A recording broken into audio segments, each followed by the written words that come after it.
What is up, everybody? This is Martin Grimlock here, and this is a little bit of a late video. Sorry, things have happened. But today we're going to be focusing on Rinne Sonogami. Her banner came out about a week ago from when I'm recording this. And on the original game, she was part of the Big Three, which was herself, Queen, and Shirion. When they added her back on here, I realized the only thing I had maxed out for her was her Sephiroth. I got all of them at 6-star, but her crystal and her awakening essence, I apparently did not get as many as I thought I did.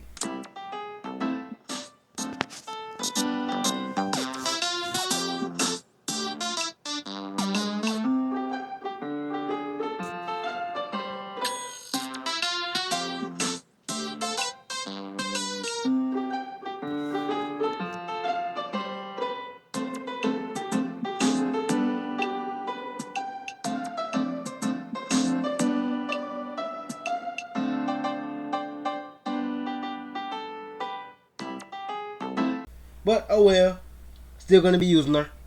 So let's start off with her Sephiroth. She is a magic damage user as well as DPS. And if you click back on her, it says her role is burst.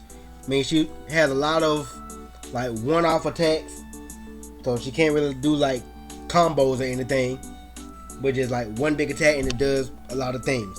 Now I'll get to that.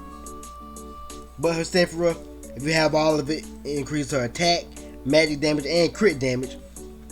And let's see, when she enters into Dreamland, when her energy is full, that means her skill 2 damage plus 32% for 10 seconds. And then when your energy drops to 0, her skill 1 damage plus 32% for 10 seconds. And also it cannot stack.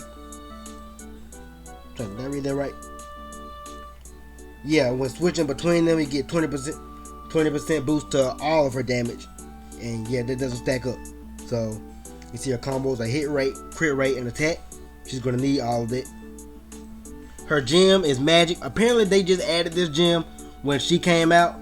I didn't notice that. It's this little H looking thing. It's Saturn. And it increases her magic damage. I also gave this to Natsumi, by the way. And I think I already explained this on my other video. You can check that out, which also had me playing Rinne towards the end of the video. I think it was like Monday. So I'll leave the link to that one in the description. As for her skills, like I said, she has a lot of burst attacks with just one big attack and then cool down before she can do something else. Wow, yeah, I do not have, I need like 850 more for essence to max it out. I don't have anything done on her base attack, but honestly I don't think she needed that much, not as much as the other skills at least. But yeah, she'll just shoot some magic orbs at the enemy.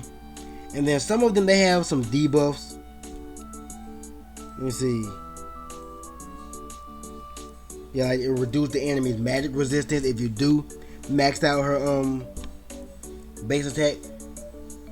Then her skill 1 is like a big orb, and it can also increase to 3 if you increase it enough. Some light balls, and it can slow down the enemy. So that does help a lot. And then her skill 2, it's like 3 orbs that she shoots out. And yeah, that's about it. I don't think it really does much. They can go up to 7 if you upgrade it enough. But yeah, that's about it.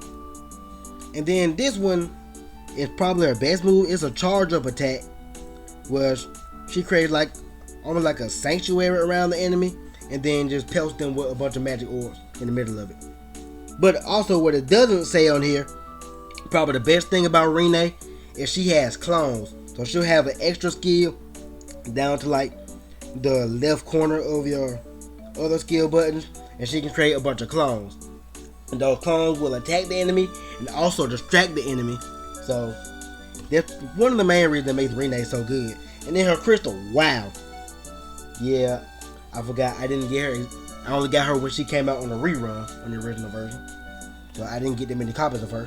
When her energy is full, it triggers broken reality for 2 seconds.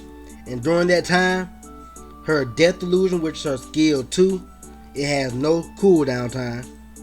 And then when it gets to 0, the broken dream triggers, and then her fruit of truth, which is her skill 1, it has no cooldown time. So basically, depending on how much energy you have, one of her skills will have no cooldown time. In skill 2, which is the last one I have, she can summon up to 3 guardians at once. So that's how you unlock her clones, basically, her summons. And during this, she gains crit rate plus 10% and extra crit damage plus 20% for 20 seconds. And also, it has a cooldown time, so you can eventually summon more clones. I believe you can have up to 6 at a time. I can't remember. And then for the ones that I don't have unlocked, it decreased the skill cooldown. It decreased the cooldown time for her skill 3, the intertwine, so she can almost make like a sanctuary right in front of her. And she gains super armor after casting. Yeah, I really need that. But anyway, wow, this is a lot of words. With her 4th step, she has a 10% chance to gain deepen that can increase damage by 2% and can stack up to 5 times, so it's about 10%. And the effect has a 1 second cooldown time. So let me see until you can activate it again. I guess every second you do that, she can start stacking up her attack. And then after stacking 5 times, remove all deepen effects and gain soberness. Yay, she's sober. Increase damage by 25% for 5 seconds. I just reading through all these. I don't have these unlocked, so I might do the summon again. I don't know. I'll think about it. And she has, on step 5, she has 10% chance on hit to inflict a stack of law. And it was 2-second cooldown. And stacks up to 3 times. After 3 stacks, the next hit clears all of the law and deals pure damage equal to 500% and heals for 50%.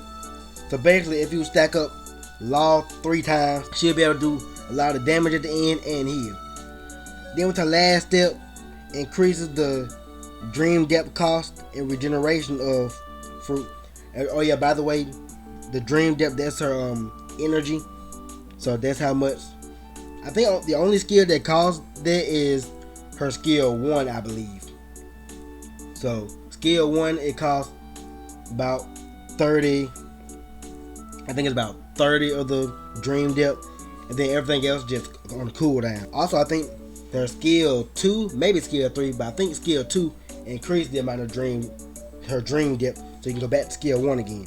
And broken dream and broken reality increases magic damage by 20%. So remember back when I told you on skill 1 she can activate broken dream and broken reality. And that's basically an overview of Rinne. She was one of the later characters I got, but I think she was the last character I got in the original version. I played around with her, but I didn't really get to know her that well. Not like Kodara and Natsumi, who I had from the beginning. But I'm gonna play around with her a little more. The problem is, you didn't have to have her at max on the old version for her to be good. She was still one of the best characters regardless. But on here, like, you have to have all of this unlocked to really see her at her max. So, you know what? I think I'll try her summon 1 or 2 more times. I think I'm almost at 70. So, let's see how that goes. Okay, here we are. Yeah, I got plenty of diamonds to spare. I just don't want to spend them. But anyway, let's see what happens. Hopefully I can get at least 1 copy of her.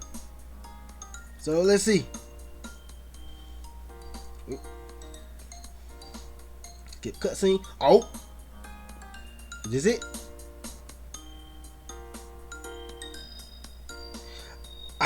It's Courtney. Okay, yeah, this Courtney let me know I need to do a showcase for her. I'll try 1 more.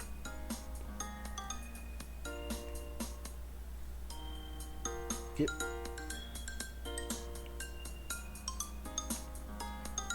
And Tucker. Well, I think that's it. Saving the rest of my diamonds. But, yeah, this overview on Rinne. Like I said, I played her at the end of my last video, so you can go check that out to see more, so you can see her moves. but I'm going to play around with her a little bit more. I think she still can be okay, even if she's not at max.